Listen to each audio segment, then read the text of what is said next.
Família separou, minha mãe lá foi vendida pra faculdade o Senhor. O meu pai morreu no tronco, no chicote do peito.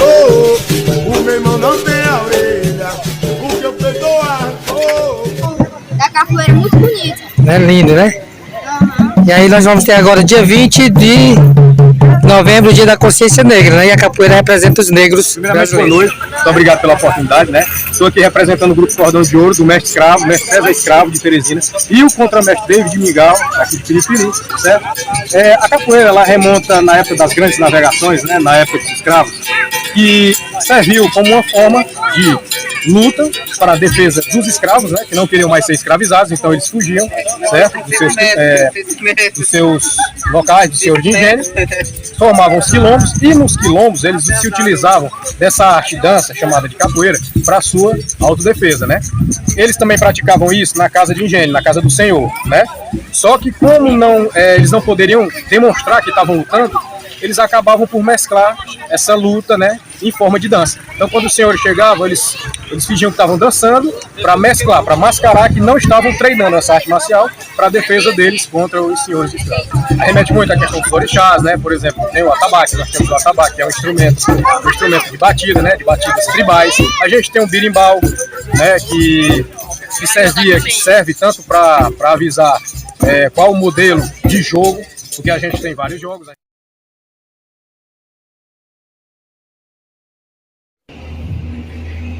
Então, meus alunos, eu trago vocês aqui para apresentar o Leandro, que é pároco na Assembleia da Cidade de Piripiri, já esteve aqui na sua juventude, eu me lembro muito bem, participando da Pastoral da Juventude, dos movimentos de batuque, do movimento de negritude. É por isso que hoje nós estamos aqui, na unidade escolar Neném Cavalcante, com vocês, para fazer essa entrevista com o Leandro, saber justamente sobre o que ele acha desse dia que foi escolhido para a valorização do negro no Brasil.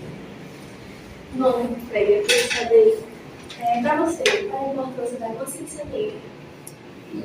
Primeiramente, agradecer a Neném Cavalcante, o nosso professor, Francisco Moreira, pelo muito, pelo seu engajamento social e também por termos aqui em nosso governo.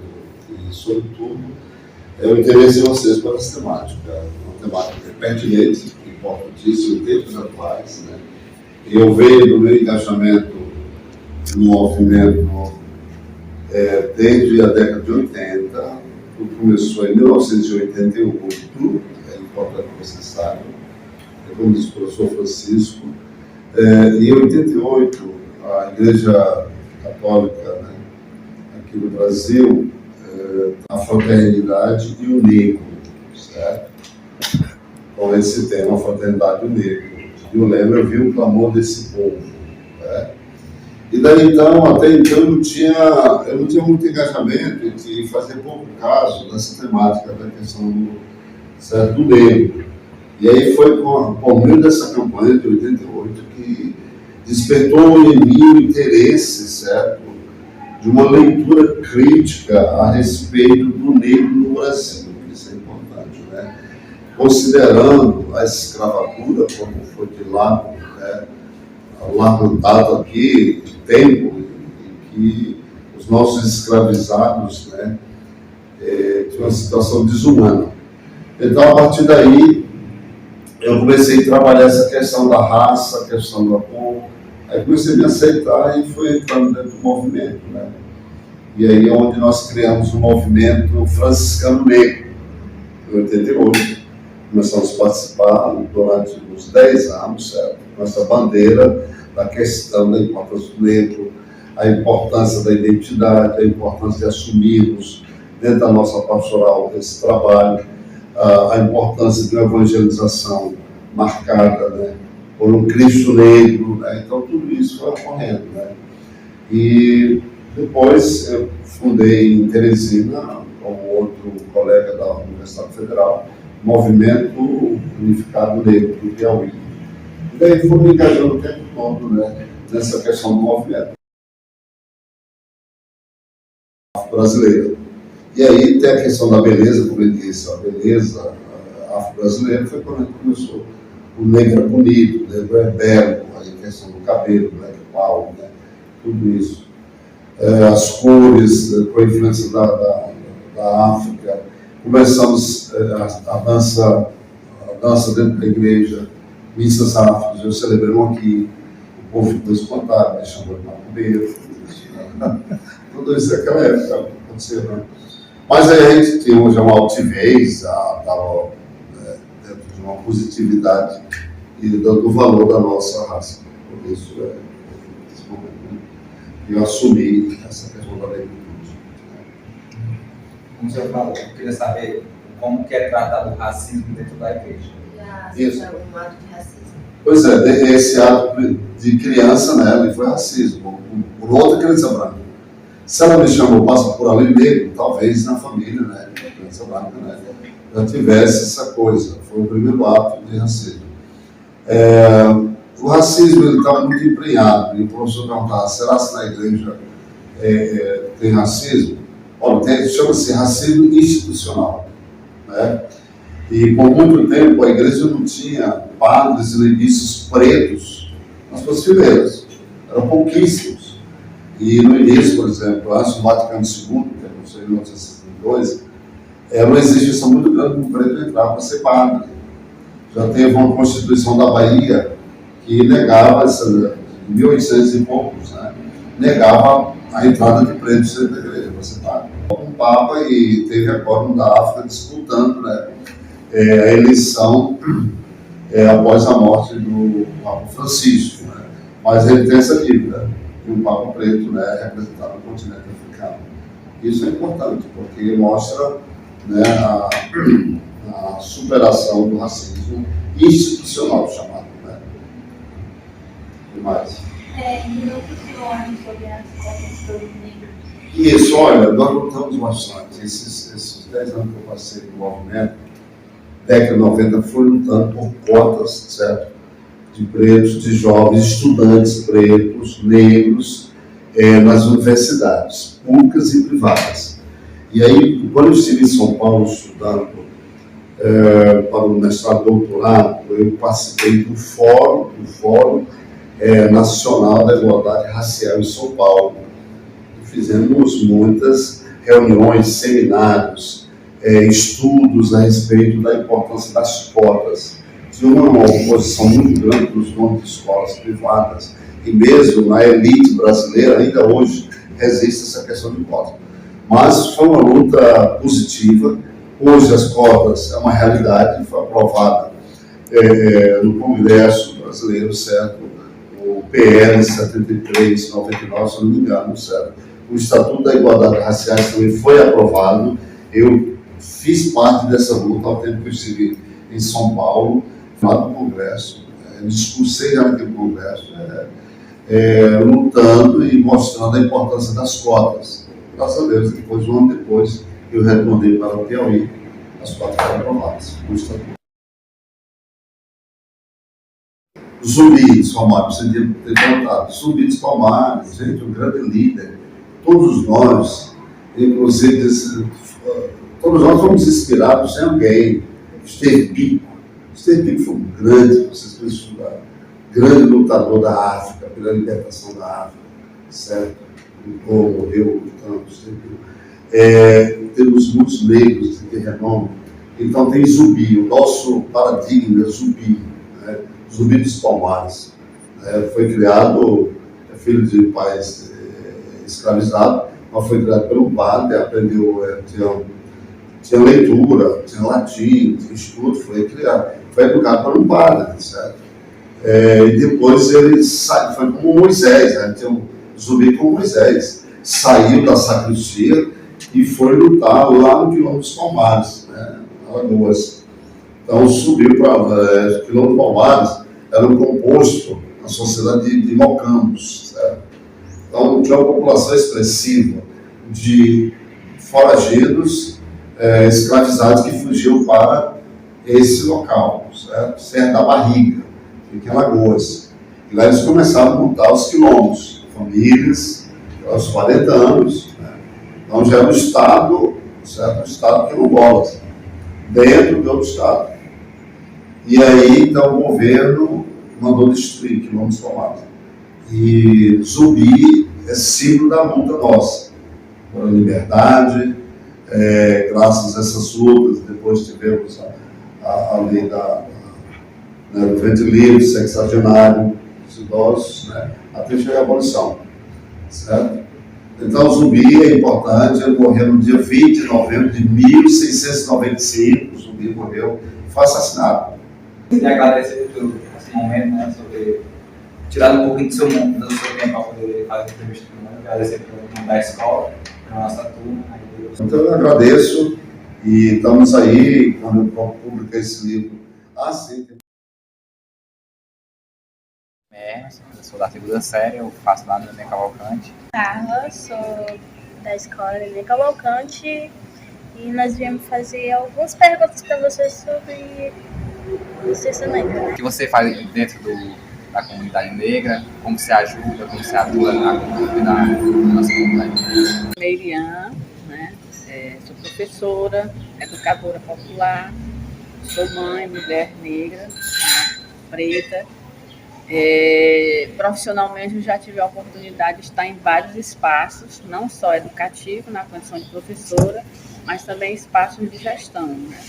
Já tive uma oportunidade de trabalhar a nível de Estado, né, como diretora, como adjunta de secretário, já tive a oportunidade de ser consultora do Ministério do Desenvolvimento Agrário, já tive a oportunidade de trabalhar como educadora, acompanhando vários movimentos mais ligados ao campo, né, assentamentos, comunidades quilombolas, né. E mais recentemente aqui em Piripiri tive a oportunidade de ser secretária municipal de meio ambiente, depois superintendente de ensino, né? Então, e mais recentemente eu trabalho na 3ª Gerência Regional de Educação, estou afastada por problemas de saúde, mas na condição de mulher negra foi espaços muito desafiadores também, né? Porque a gente, o cotidiano em si, eles são espaços que me trouxeram, além dos aprendizados, mas me fizeram perceber o quanto é desafiador, também é difícil, é conflituoso você atuar em espaço de gestão, você sendo mulher e sendo negra. Né? E dizer que não é fácil, não é fácil. Né? O racismo hoje, que a gente sabe que nós avançamos a pauta do movimento negro a nível de Brasil, a nível de Piauí, avançou muito do ponto de vista da legislação, da gente ter uma lei hoje que criminaliza as pessoas por atitudes, por práticas racistas, né? E isso hoje é crime, né? Mas ao mesmo tempo que nós avançamos muito na luta, no cotidiano a gente ainda enfrenta muitos problemas, né? A ausência de políticas públicas voltadas mais para a população negra, a gente ainda vê muitos jovens, homens e mulheres que não têm a oportunidade, né, a nível nacional, estadual, acabou também me aproximando das comunidades quilombolas de Piripiri. Né? Então, hoje Piripiri tem 3 comunidades quilombolas, né? São comunidades reconhecidas, Sussuarana, Vaquejador e Marinheiro. Lamentavelmente, Piripiri não tem um movimento negro mais organizado, né? Então, como um grupo que reúne pessoas, homens, mulheres, para tratar de pauta, de políticas, né?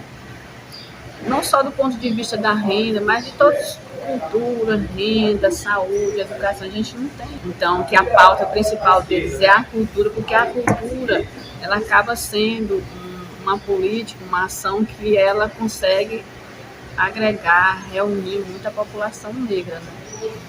E aqui em Piripiri a gente não tem, então a gente acaba fazendo muito, com exceção das comunidades quilombolas, mas a nível de cidade, né, a nível geral a gente não tem. Então a gente acaba fazendo muitas ações muito isoladas, que isso é ruim porque fragiliza, né, uma determinada pauta, luta, uma bandeira de reivindicação, né. E aí a gente acaba tendo muitas iniciativas muito mais pontuais, né? É uma ação, é um projeto dentro de uma escola, é uma ação que acontece numa associação lá no bairro, né? Nada mais articulado, né? Que mobilize a juventude negra, né? A gente sabe que a juventude negra hoje tem uma pauta específica, né? Voltada para atender, mas a gente não consegue isso em Piripiri, né? Mas desde 2013 eu acompanho as comunidades quilombolas de Piripiri, então a gente vê ali, a partir da luta daquelas 3 comunidades, os desafios, as dificuldades que eles enfrentam e as tentativas que eles fazem no dia a dia do ponto de vista de dar visibilidade, né, à causa, às suas necessidades, não só do ponto de vista dos problemas e desafios, mas do ponto de vista também das suas riquezas, da riqueza que aquele povo tem, das necessidades que eles têm. Vai para uma comunidade rural, a gente percebe, né, a ausência, a fragilidade que é a política de saúde, de educação. Hoje, por exemplo, hoje nós temos, dentro da educação, a gente tem uma lei nacional que foi aprovada, que é voltada para a formação e qualificação de professores, para que os professores tenham mais condições de tratar, de falar sobre a nossa história. E é uma lei que ela é pouco implantada dentro da escola, né? Porque são poucos professores que tratam dessa pauta do racismo, dessa pauta das populações negras e negros. E muitas vezes, quando chega o 20 de novembro, né, a gente limita a discussão do 20 de novembro à dimensão da cultura, né? É a comida, é a dança, né? E às vezes a gente acaba não fazendo essa discussão macro, né? Então hoje a gente vive um momento de que há toda uma movimentação nacional para que a gente possa discutir dentro da escola, discutir na. É por isso que o Moreira tem sido assim, as pessoas, a Meiriane, é a Paiva, é o fulano, né? Ele faz as iniciativas, porque é uma ação mais coletiva, que é muito ruim, né? Porque individualmente você tem mais dificuldade de conquistar uma determinada bandeira de luta, né? E vamos lá. Da questão da igualdade racial, que eu sei que é um desafio, que está aí posto, mas na condição de mulher, né, negra, eu entendo que a gente precisa ser um sujeito ativo nesse processo, né? Discutir quando for possível, propor quando for possível, dentro das minhas condições, eu procuro fazer isso um pouco no cotidiano. Nós agradecemos, a participação foi ótima. Eu que agradeço a oportunidade, acho que é sempre importante a gente contribuir com essa reflexão, né? É importante falar um pouco sobre conhecer, interagir, perceber que essa. Mas eu queria também agradecer a oportunidade de me colocar à disposição para outros momentos dentro da escola e fazer o convite para vocês e a escola, né, o professor Moreira, participarem do Festival Quilombola. Esse ano vai ser a 7ª edição, né, o festival. Ele reúne as 3 comunidades quilombolas de Piripiri, Sussuarana, Vaquejador e Marinheiro. Agora em 2025 ele vai acontecer em 2 momentos, né? Um primeiro momento que é a missa afro, que deve acontecer na comunidade Sussuarana, e um momento cultural que vai acontecer no dia 29 lá no Marinheiro, né? Então é um momento também não só de festividade cultural, mas também é um momento que a comunidade tem para discutir determinadas políticas de inclusão, voltado para a questão da igualdade racial. Os tambores dos negros de Palmares, os tambores do povo de Zumbi, os tambores dos negros de Palmares, os tambores do povo de Zumbi, os tambores dos negros de Palmares, os tambores do povo de Zumbi, coração da terra, coração do céu, coração da gente, Brasil. Oh, oh, oh,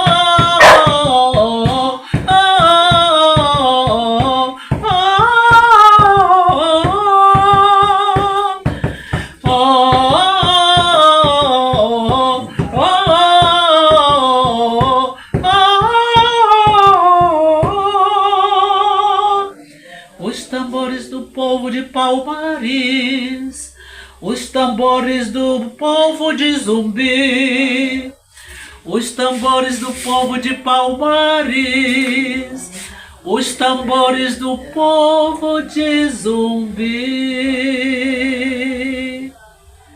Viva o povo de Deus, todos nós que lutamos pela liberdade, pela igualdade de direito, pela igualdade de ter o alimento, de ter escola, de ter moradia, de ter respeito pela natureza, para que todos participem e tenham o que comer.